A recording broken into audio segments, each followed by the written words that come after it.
Jeremiah. Can't do it, buddy. All right, so kind of a little recap since we've kind of bring everybody up to speed. We're going through Exodus. We have we've gotten all the way up into the plagues, so things are about to happen. But remember that our sort of marker for this entire study that we're going through is a promise that God made to Joshua after all of this is done. And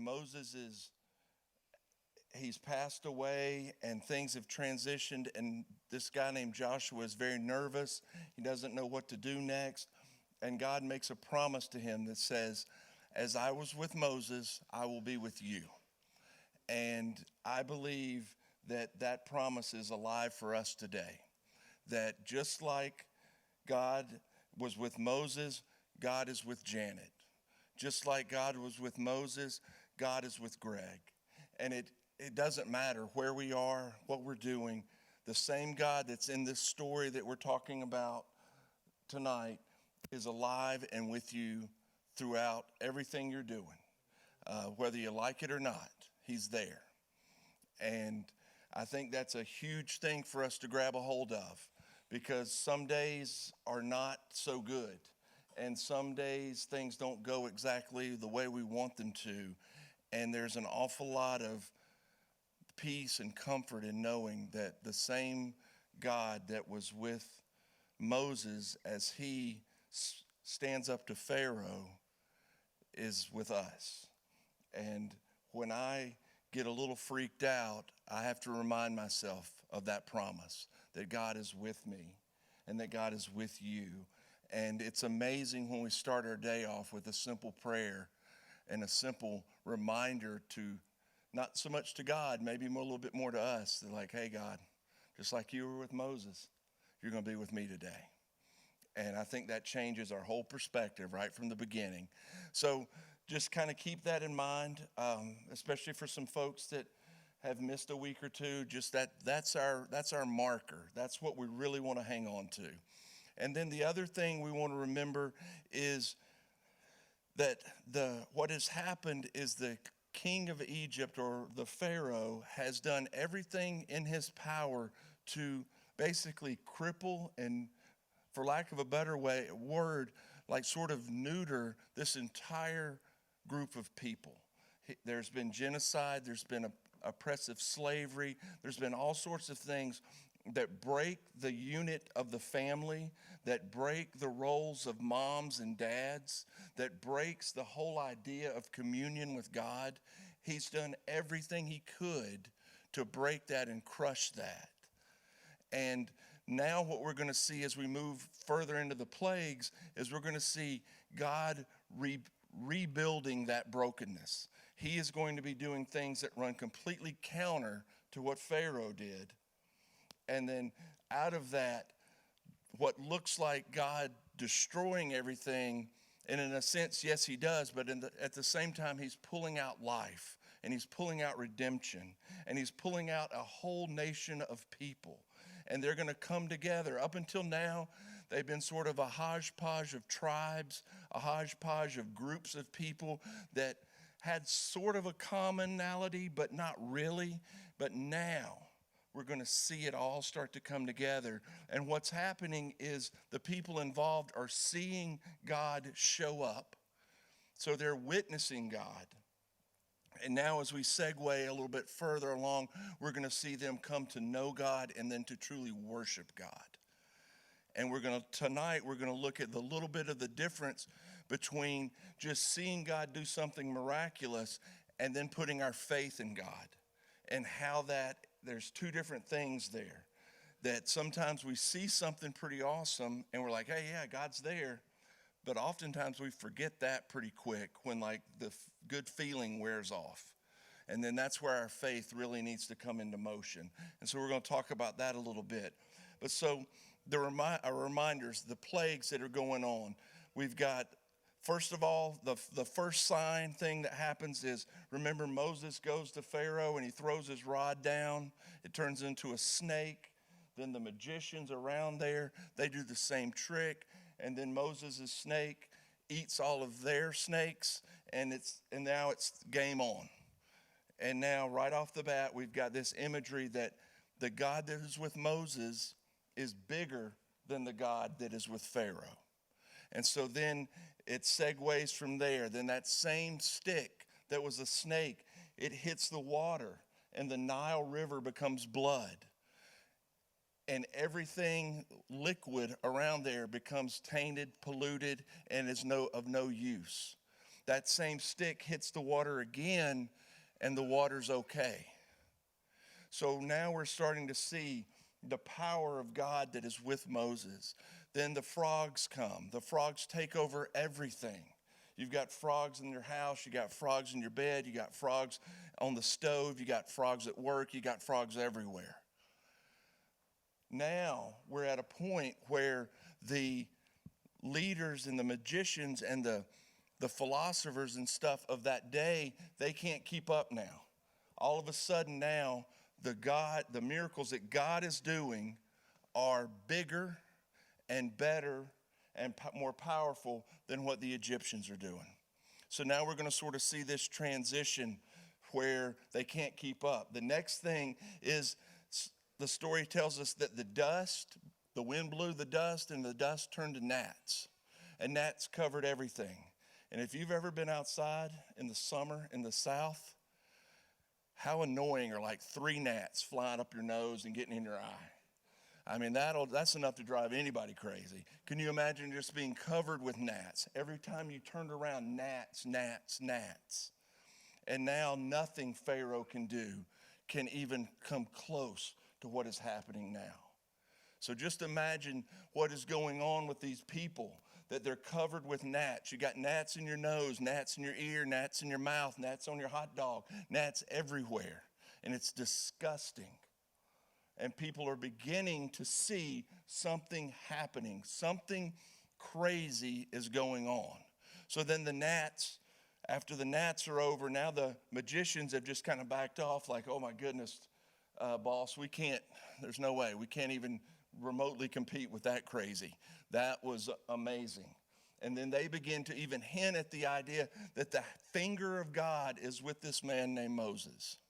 So now there's sort of brewing behind the scenes this sort of talk, discussion that, man, something's going on.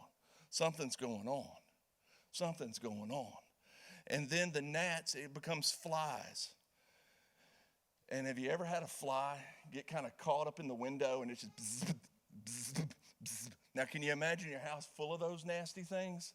And that creepy thing they do with their fingers, or I don't know, they're just disgusting. Oh my gosh, they're so gross. I know insects, Janet, and those are fly fingers right there doing that. Good grief. All right, so we got the fly fingers doing their thing. Now things are getting really messy. Now people are really starting to question what is going on. And it's going to shift again as we go into the next one, when now all the livestock is killed. And it's something that historians say something similar to a plague hits the livestock, kills them all, except for the animals owned by the Hebrews. Moses' people, who are herders by trade, by nature, none of their animals are hurt. So now there's a beginning to see a divisiveness. There's a split going on. Suddenly, the folks that pray to every god imaginable have nothing to show for it.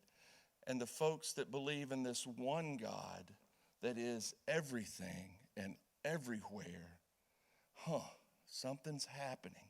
Something's happening in the whole tone of things. We're starting to see a divide. We're starting to see a singling out, a pulling out of God's people.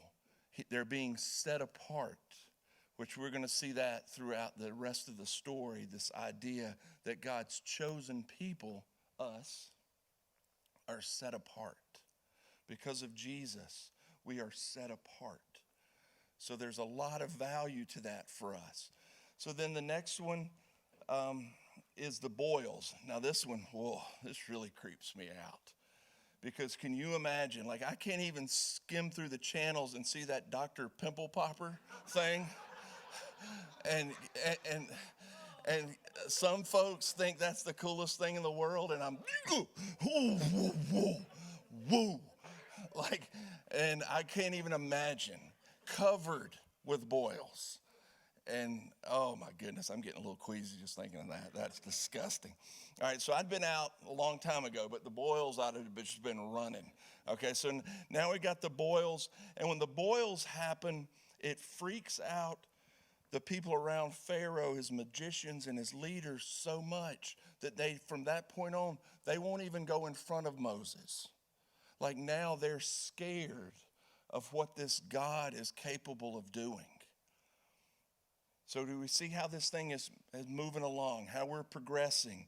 Now, suddenly the people that should be fighting on the Egyptian side are cowering back, saying, no, something is going on. This is way, way too much. And they're advising Pharaoh to listen, give them what they want. All Moses is asking is to let us go, let the guys go. Remember, he started off, it was 3 days. We just want to go out in the woods for 3 days and worship God. That's all they asked for. And now look what we got. We got frogs, we got bugs, we got boils, we got gross, we got, can you imagine what that place smelled like? Holy moly. Like it's just disgusting what's happening. But not to God's people. God's people, everything's fine. Now the tension is building. The tension is going. Next thing we have is an amazing hailstorm that just pummels everything. And not only is there this idea of frozen balls falling down all over everybody, but there's a lightning storm that historians recorded as fire from the sky, like they had never seen before. So now we've got this idea of, just think about how the senses are going and how creation is just flexing its muscle. The Creator just doing these amazing things, throwing ice from the sky, throwing fire from the sky. And these people are standing there. Everything around them is being destroyed. Everything around them is scary. Everything around them they have no answer for. Nothing's happening to God's people. Havoc, craziness over here for the Egyptians. We're seeing the separation more and more. The tension's growing more and more. Now certain people won't even talk to Moses. Certain people are scared of this man. This man, if you remember when he started out, he didn't want to go because he couldn't communicate very well. Now he's got an entire nation scared of him. And another group of people rallying around thinking, you know what? That dude might be onto something. Maybe we ought to listen to this guy. Maybe he really is in tune with God. So now this whole thing is developing and this whole tension is growing. After the hail, if you wouldn't think that was bad enough, and what a hailstorm can do, because I think probably all of us have been in one of those, and just for 15 minutes what that's like. Now we have locusts coming. And that's another one of those weird bugs that I don't like very much because it jumps and flies crooked. I don't know how that happens. It'll be over here by Danny, and then it'll be over there by Greg, and I don't even know what just happened, and they make that weird noise, and I don't care for them very much. And then you step on them, they crunch. It's just, oh my goodness. And that, and now we got them covering and swarming. Anything that wasn't destroyed by the hail is being eaten by the locusts. So now disaster everywhere except where God's people are. God's people, nothing's happening to them. God's people are okay. God's people are beginning to rally a little bit more as this moves on, as this progresses. Now the locust comes, and now one that scares them even more is darkness covers the land. And can you think about that for a second? We don't have lights. We don't have flashlights. We don't have Bic lighters. We don't have candles. We don't have anything except a little fire and some gas, liquid gas stove thing, or lantern-y kind of things that we can light things up with. So we have nothing. Pitch black. Complete confusion for most everyone around. Confusion is even in Pharaoh, the king's, his castle. Everyone is confused. Everyone is scared. Everyone is frustrated, except for the people of God. Everything is beginning to make more and more sense for them. This man, Moses, is becoming more and more confident in this God that he was reluctant to follow. He is now boldly coming in front of what is the leader of the world and bringing the wrath of God with him. And can you just imagine that conversation? Because this one now, where we're getting now, Pharaoh says, if I ever see you again, Moses, surely I will kill you. Moses backs away. All right, but before I go, got one more for you. At midnight, every firstborn in the land will be killed. Not just people, but livestock, pets, everything wiped out. Now Pharaoh's had enough, and he says, get out of here. Moses leaves. Now here's where I want us to think a little bit tonight. Moses has just said, everybody that's got a firstborn kid, they're dead. If you're a firstborn kid, guess what? Dead. If you've got a firstborn cow, dead. Firstborn lamb, dead. Firstborn goldfish, dead. Everything, dead. That's what he just threw out there. Now he backs away and he goes back and God speaks to him again. And here's what's crazy. Nothing has happened yet. But God explains to him how I want you to celebrate this victory. It hasn't happened yet. They don't even really know what's going to happen yet. And God lays out what we know as the Passover meal, the same meal that Jesus shared with his disciples the night that he was betrayed. The same meal that the crux of the Gospel of John is around that conversation. John chapter 13 through 17 is around this meal. And Jesus is the Passover lamb. And these folks, they don't even know yet. And God is telling them how to celebrate something they will never see in their life. The fruition of the Passover. He breaks it down. He begins to bring order into things. And I want us to go back to what happened at the very beginning that set this whole deal in motion. It's when Pharaoh wrecked the Jewish people's families by killing the babies, by torturing and beating the parents and breaking the family, sending everything into chaos. He thought God is bringing into order. I don't know if there's moms and dads in here, but you probably understand the importance of certain rhythms in your life with your children.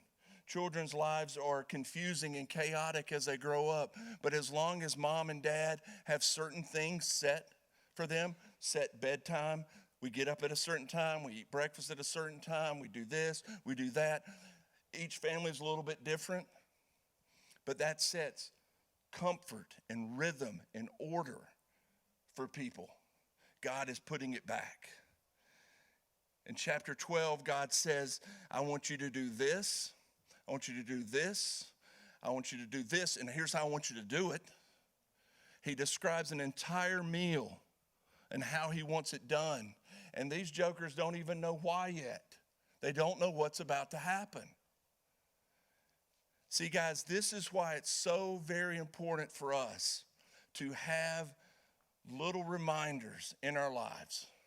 Because if we practice them, it helps us remember them. And then it helps us to know and believe why we're doing it.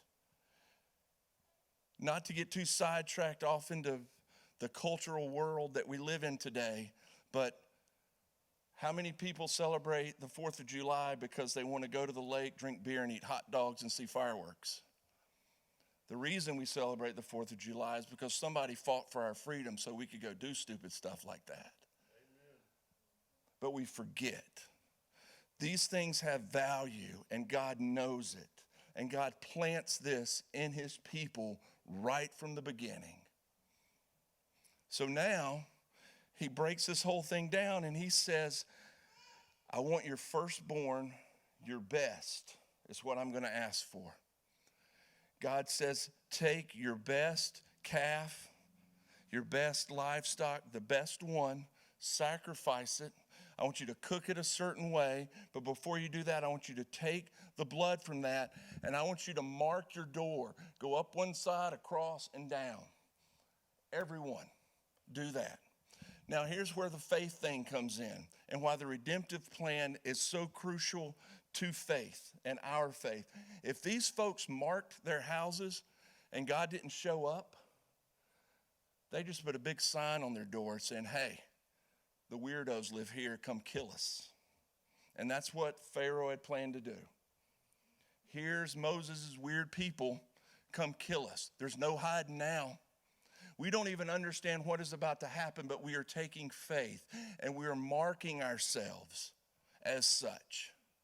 See, guys, the miracles that are happening, the signs, the wonders, the plagues, the crazy things going on, they don't draw people to God. They might say, hey, God's over here. But what draws people to him, to God, is our faith.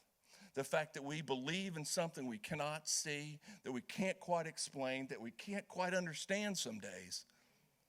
But we know without a shadow of a doubt it is real.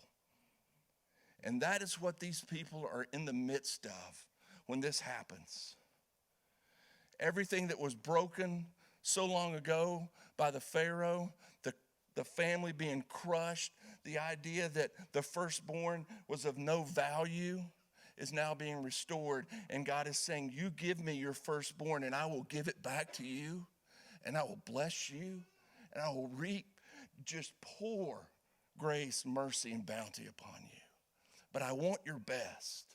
I want your best. First son, first fruits, first animal, first everything. Give it to God.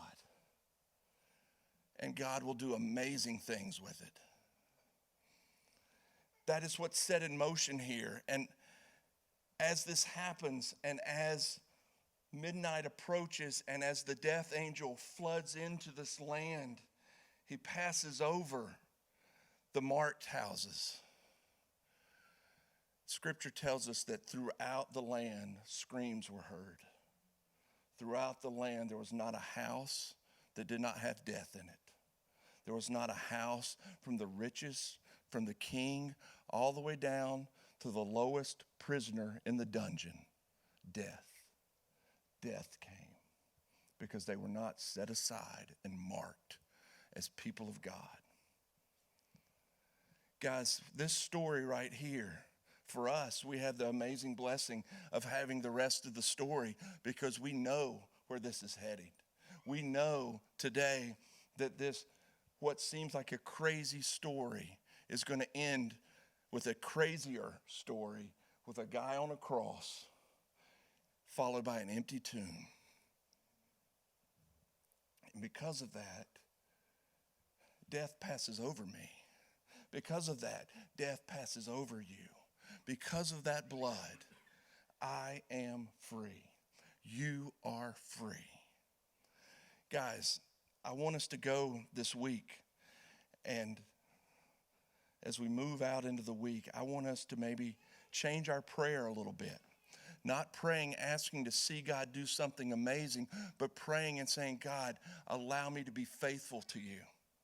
God, allow me to be faithful to you and allow me to see what you do because of my faithfulness. See that mark on that door? The power behind that was the faith in that. That's what is so amazing. Jesus even says, after he feeds the 5,000 and the people come back the next day, he sends them away and says, all you want is a show. All you want is me to feed you, do some carnival tricks and some other stuff, entertain you. Go away from me. and he turns and he talks to the ones that believed in him. That's all he wants from us. It's belief and faith. And this week, as we're working our way through Exodus, as you're reading through these stories, ask God to show you how to be more faithful, how to believe that he is who he says he is. And next week, guys, we got kind of a special little deal we're going to do is we're going to do an actual Jewish Passover Seder up here so everybody can see what this meal would have looked like, how this would have played out, what the different pieces of the meal represent for us today as reminders. Guys, because I want, when we show up and we take communion or we celebrate something else around here, I want us to remember not only what God did, but what God is continuing to do and how he did it and how he used us, how he used this little group of folks to change West Georgia, this little group of folks to impact offices all around, schools all around, places all around, with folks that don't look like they're supposed to be able to do it, aren't smart enough to do it, aren't pretty enough to do it, aren't talented enough to do it, but bold enough to pursue God. Bold enough to step out in faith and say, yep, not sure how we're going to do this, God, but you are with me, and I'm covered in that blood, and I'm alive because of you, Jesus. All right, gang, we'll do chips, and then we'll